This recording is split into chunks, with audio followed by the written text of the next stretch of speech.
मैं निवेदन कर रहा था कि ईश्वरीय शक्ति या भगवान की प्रेरणा या तो हमारा विशुद्ध अंतःकरण देता है। कोई काम आप करें और यदि हृदय बार बार मना करता है तो ये समझ लेना कि भगवान का ये संकेत है। शुद्ध मन कई बार ये प्रेरणा देता है कि ये काम आप करें अथवा न करें। विवेचनी बुद्धि कई बार निर्णय देती है कि ये काम तुम्हें करना चाहिए और ये कार्य नहीं करना चाहिए। बुद्धि निर्णय देती है। लेकिन संसार की आसक्ति में फंसा हुआ मन जब मनमानी करता है, बड़े ध्यान से समझें, क्योंकि मन राजा है। कभी कभी अहंकार बस ये मन मानता नहीं है, न तो विशुद्ध अंतःकरण की चेतना को ये स्वीकार करता है मन, और न बुद्धि की बात मानता है, और न ये विवेक को ही भटकने देता है पास में, और मनमानी कर जाता है। तो उससे हानि किसकी होती है? जीव की।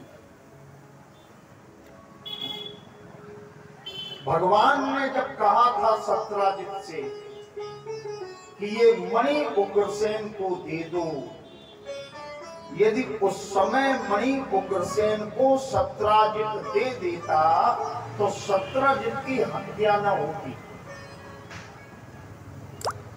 और कन्या का विवाह दूसरी जगह तय होने के बाद भगवान के साथ हुआ, ये भी न होता। अब आप पूरी कथा की, तो कथा से क्या सीखा कि अगर विशुद्ध अंतःकरण और बुद्धि हमें रोकती है तो वो कार्य हमें नहीं करना चाहिए। उसका परिणाम कभी अच्छा नहीं होता, ये अनुभव करना है। और दूसरी बात, किसी के कहने पर कोई काम नहीं करना चाहिए। हमारा शरीर है, शरीर से परे है इंद्रियां, इंद्रियों से परे है मन, मन से परे है बुद्धि, बुद्धि से परे है विवेक, विवेक से परे है प्रज्ञा, ऋतंभरा। इस आधार पर हमें निर्णय लेना। भगवान ने भरी सभा में सत्राजित को बुलाया और वो मणि वापस कर, और जब साथ में जामवती आई थी तो वो प्रमाण था। इसलिए ये बात भगवान की झूठी नहीं, असत्य नहीं मानी गई, सत्य मानी। अब सत्राजित को जब मणि मिल गई तो इसके नेत्रों में अपराध ना चाहिए,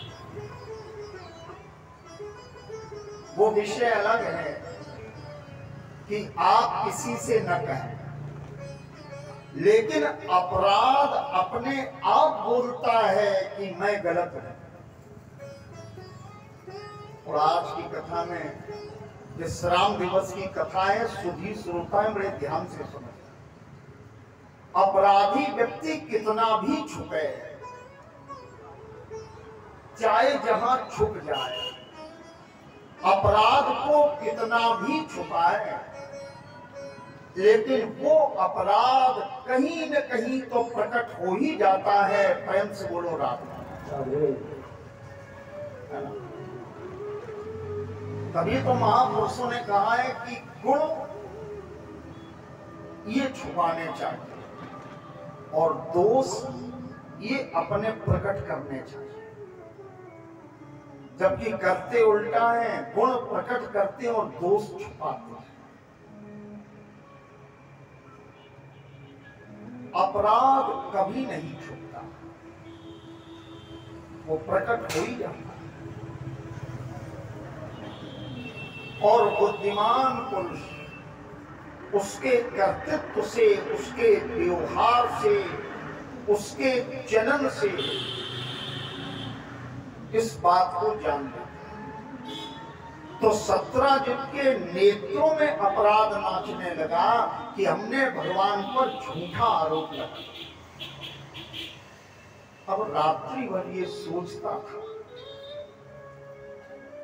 बहुत सोचता। मैं छंद सुना रहा हूं आपको, क्या सोच रहा है। अब प्रभु को प्रसन्न करूं कैसे, सत्राजित यही सोचता था। आंखें नम हृदय दुखी था अति, प्रायश्चित उपाय सोचता था। किसी तरह कोई व्यवस्था बन जाए तो ठाकुर जी हमें क्षमा कर, ये सोच रहा। तब तक इसके मस्तिष्क में एक बात आ गई। क्या सोचा। मृगनयनी कन्या मणि समेत प्रभु चरणों में अर्पित कर दूं,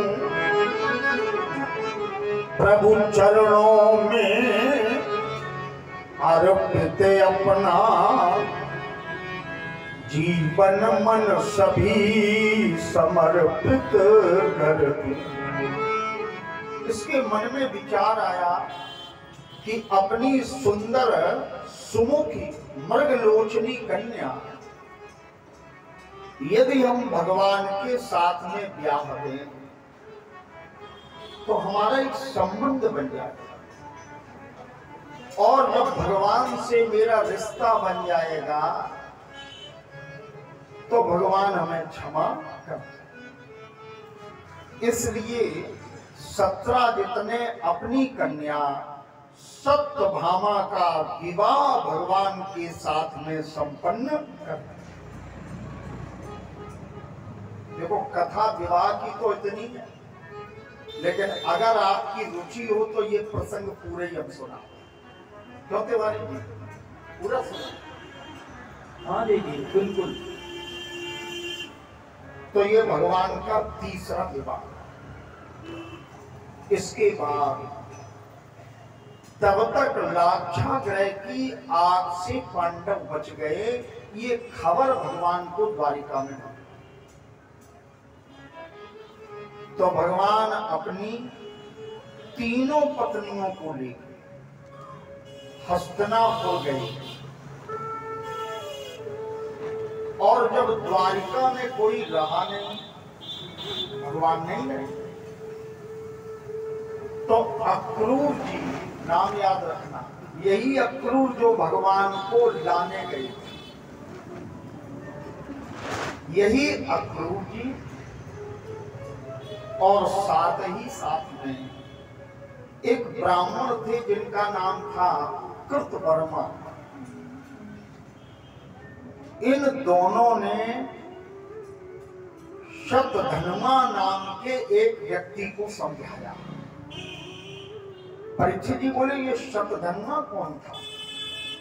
बोले सत्यभामा का विवाह शतधन्वा के साथ ही तो पहले तय हुआ था। वो तो मामला मणि का हो गया, इसलिए विवाह सत्राजित ने यहाँ कर दिया, लेकिन वास्तविकता में विवाह शतधन्वा के साथ में ही तय हो चुका था। तो अक्रूर जी और कृतवर्मा नाम के ब्राह्मण शतधन्वा के पास में, और कहा देखो तुम्हारी कितनी बड़ी बेइज्जती, टीका तुम्हारा चढ़ा, पूरे नगर में चर्चा की सत्यभामा का विवाह तो सतधनुमा के साथ होना था, और कर दिया कन्हैया के साथ। तो नगर कह रहा है कि कोई न कोई कमी तो होगी, तो अब तुम्हारा विवाह भी नहीं होगा, और इससे ज्यादा कोई कलंक की बात तुम्हारे लिए नहीं हो सकती। इसकी बुद्धि भी थोड़ा बदली।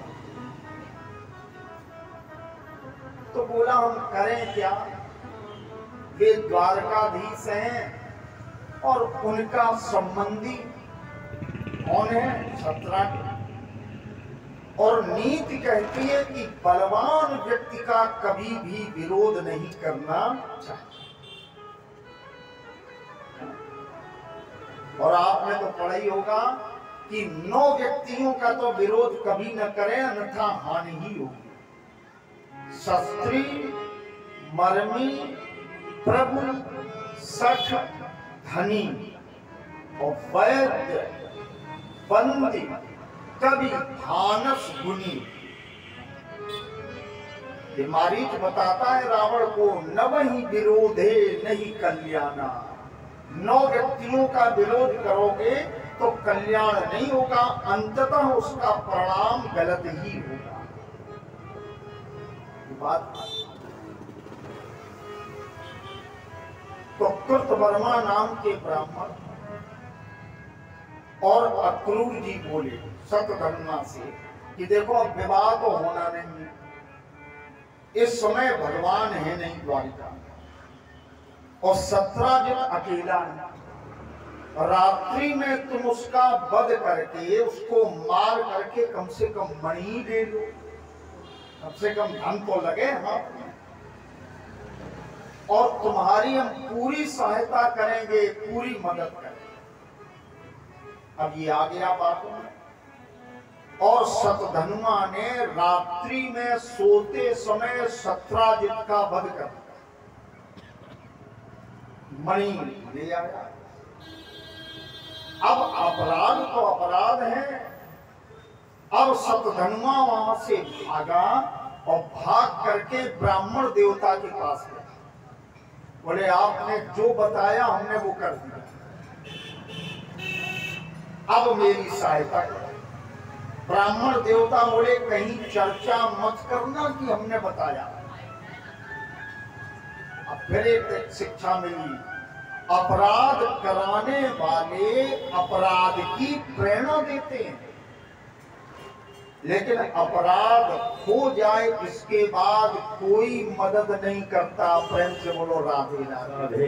इसलिए किसी के कहने पर कोई काम नहीं करना चाहिए, स्वविवेक का प्रयोग करना चाहिए। सुखदेव जी कहते अब ये और बेचैन थे, 2 ही लोग थे उकसाने वाले। अब ये भाग के गया अक्रूर जी के पास। अक्रूर जी बोले हम भी कोई सहायता नहीं करेंगे, नाम मत लेना मेरा। अगर मणि छुपाना चाहो तो ये मणि हमें दे दो। सो अक्रूर जी ने मणि दी और द्वारिका से गायब हो गए। भगवान को पता चला तो भगवान आए और भगवान ने सतधनुमा का वध किया, है ना। और वध करने के बाद जब देखा तो मणि नहीं। भगवान बोले मणि जिसने ली हो, चोरी जिसने की हो, वो रुकेगा नहीं यहाँ। तो हाजिरी रजिस्टर नहीं, उपस्थिति पंजिका, अटेंडेंस रजिस्टर बोले लाओ जरा देखें कौन कौन गायब है। तो पता चला अक्रूर 4 महीने से गायब। देखो कितना बढ़िया सिद्धांत। चोरी करने वाला व्यक्ति वहां नहीं रुकता जिस स्थान पर वो चोरी करता है। सिद्धांत है। हम लोग भी संसार में हैं, चोरी न करें। अगर चोरी करेंगे तो यहां रुक नहीं पाएंगे। अब अक्रूर जी को भगवान ने कहा खोज के लाओ। तो द्वारिकावासी अक्रूर जी को खोजने गए और अक्रूर जी को जब लाए तो भगवान ने एक फटकार लगाई तो अक्रूर जी ने वो मणि निकाल करके भगवान को दी और भगवान ने वो मणि उग्रसेन को प्रदान कर दी। इस प्रकार से भगवान का ये तीसरा विवाह। अब बताइए मणि कहाँ गई? उग्रसेन के पास। और जब भगवान ने पहले ही कहा था ये मणि उग्रसेन को दे दो, उस समय यदि दे देता तो सत्राजित के प्राण न जाते, प्रसेन की हत्या न होती, है ना, सिंह का वध न होता और ये सारी घटनाएं बचती। क्षणिक अभिमान के कारण, थोड़ा मनमानी करने के कारण, या यूं कह दें कि अपना झूठा प्रभाव दिखाने के कारण कभी कभी मनुष्य गहरे गर्त में गिर जाता है और वो समझ नहीं पाता। एक बात और याद रखना, जीवन में अच्छे लोग हमेशा नहीं मिलते, है ना। एक लंबी यात्रा है, संकटों में जब आप फंस जाते हैं तो कोई न कोई परमात्मा की प्रेरणा से अच्छा व्यक्ति आपको मिल जाता है। यदि पहचान न कर पाए तो जीवन भर फिर पछताना ही पड़ता है। प्रेम से बोलो राधे। इसलिए अच्छे व्यक्ति का भी हमें अस्तित्व, उसका महत्व स्वीकार करना चाहिए। भगवती गंगा के पावन पुलिन पर बैठकर सुखदेव जी ने परीक्षित जी को भगवान के तीसरे विवाह की कथा, भगवान का चौथा विवाह